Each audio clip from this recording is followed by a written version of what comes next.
Good morning, students, and welcome to the further explanation of the poem Goodbye Party for Miss Pushpa T.S., written by Nizim Ezekiel.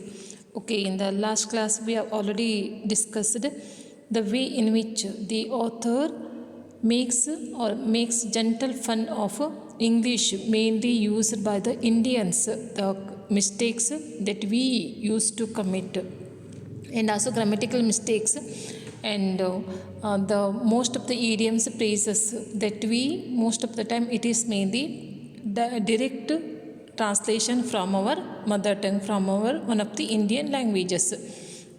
So here, first thing, the occasion in the last class only I have told mainly the farewell party given to Miss Pushpa T.S., who is going to one of the foreign countries to have to enjoy a good prospect, to have a good prospect to maybe for further education or maybe for a job. She is going to one of the foreign countries. And one more thing here, actually present tense it is sufficient. Instead of a present tense, the author or the speaker mainly uses present continuous tense, and that is the mistake most of we Indians we used to commit. Okay, that is coming back to the further explanation of the poem Miss Pushpa T.S. That is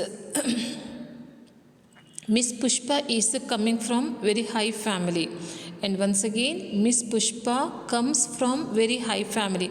Pushpa, the lady for whom the farewell party or goodbye party has been organized, so that lady, she belongs to a very popular family, very famous, well-known family. Though she belongs to a very well-known family, very famous, rich family, but she hasn't that arrogance. She's a very simple lady, a lady with a full of spirit. And again, Miss Pushpa is coming from, once again present continuous tense. Instead we have to say Miss Pushpa comes from a very high family. Her father was a renowned advocate, a very famous, well-known advocate in Balsar or Surat. That is, the poet, the speaker, he doesn't remember exactly whether his father, whether he is from Balsar or Surat, but later remembers, yes, her father, Miss Pushpa T.S., her father mainly comes from that Surat. Okay, her father was a renowned, a very famous, well-known, popular advocate in Balsar or Surat. I am not remembering now which place.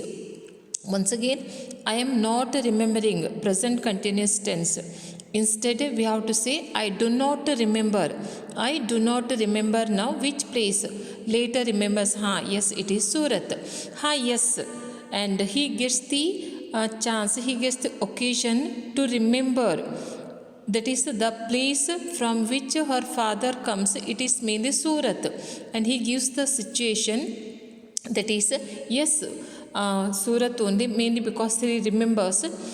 Once only I stayed in Surat with family members of my uncle's very old friend. His wife was cooking nicely. That was a long time ago. Once again here, once only. Actually we should say only once. Only once I stayed in Surat with family members. It is not family members. It should be members of the family of my uncle's very old friend. So instead you might have told, it might have been told my uncle's friend. His wife was cooking nicely. And once again present continuous tense, past continuous tense, his wife was cooking nicely. Instead we should say his wife was a nice cook, or his wife used to cook nicely. His wife used to cook nicely, or his wife was a nice cook. So here the speaker remembers the occasion, the situation, once he got the chance to stay in Surat in one of the in one of the houses of his uncle's friend. When he had stayed there, he experienced his uncle's friend's wife. She was a very good cook. She was a very nice cook. Once again, coming back to Miss Pushpa, she's most popular lady with men also and ladies also. Once again, coming back to the qualities, the good qualities of Miss Pushpa. The speaker, he mainly says, yes, she is a very famous lady. She is the most popular lady with men also and ladies also. But we should say both with men and women, not with men also and ladies also. Also has been used twice, just to emphasize the point. But correct usage, it is mainly she is the most popular lady both with men and women.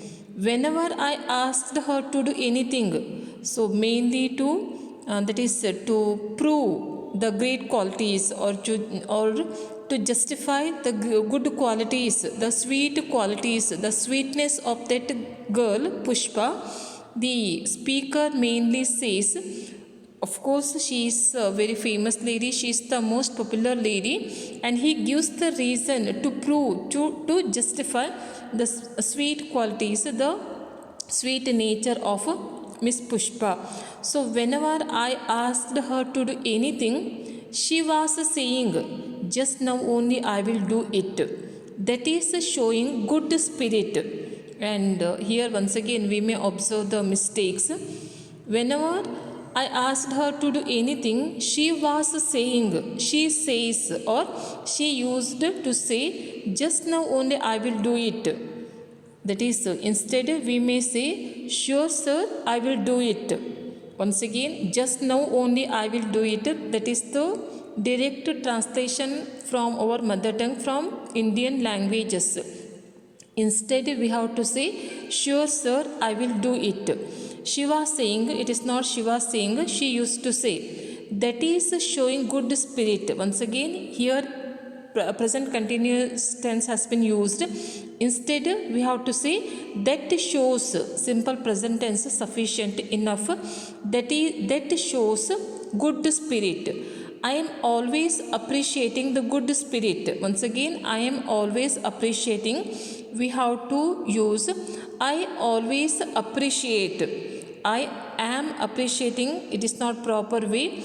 I always appreciate the good spirit. So once again, as I already told, while talking about the great qualities, the good qualities, the sweetness, the sweet nature of Miss Pushpa, the speaker mainly says she is a lady with full of spirit. She is a lady with good spirit, and the speaker, he appreciates the good spirit of Pushpa.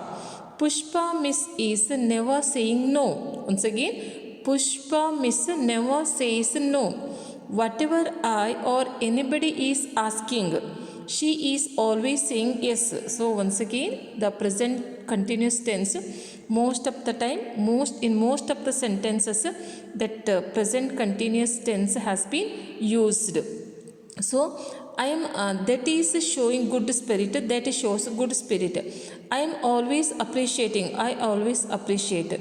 Pushpa Miss. Once again, here Pushpa Miss. It is not proper way. Miss Pushpa. It should be Miss Pushpa. So Miss Pushpa is never saying no. Miss Pushpa never says no. Whatever I or anybody is asking, whatever I or anybody ask, it is not is asking.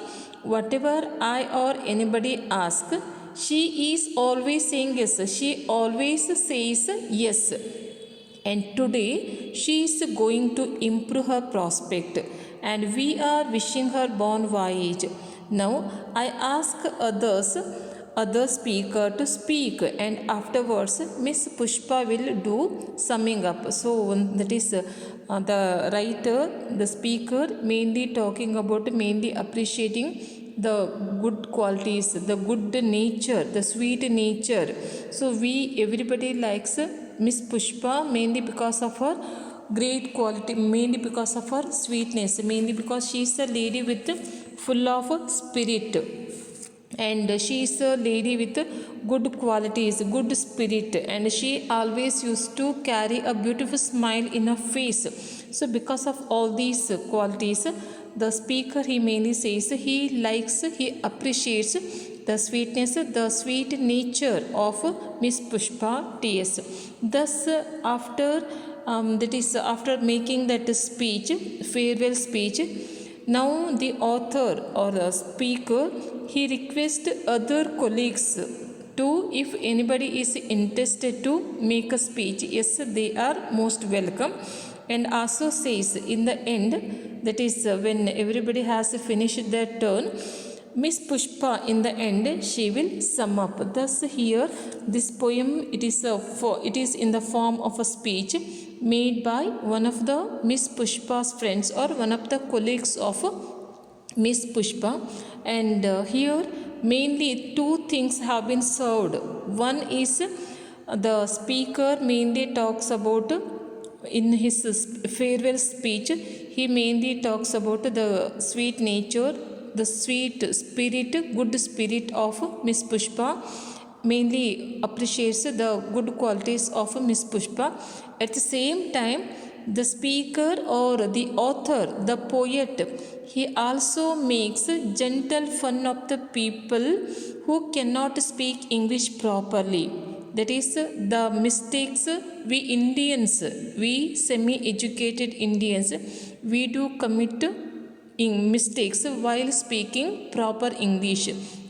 There are grammatical mistakes, and also we may observe the strange arrangements of words, phrases, and idioms, which are direct translation from of expression in Indian languages. So, as already told, most of the time, instead of simple present tense, present continuous tense has been used. Actually, that is not the proper way, and that is in many time like foreign, we should have to say foreign country, and family members of the family.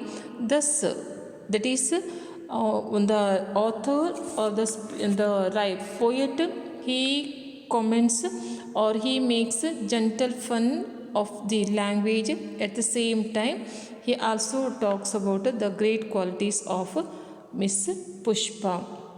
Okay, thank you. And one more thing, you have to write the gist, not the summary. So there is a difference between gist and summary. Summary means almost word by word analysis, critical analysis. Gist means this whole poem should be reduced, should be condensed only to 5 to 6 sentences, maximum of 10 sentences. So you have to write the gist of this poem, that is only to 10 sentences. Okay, thank you. Take care.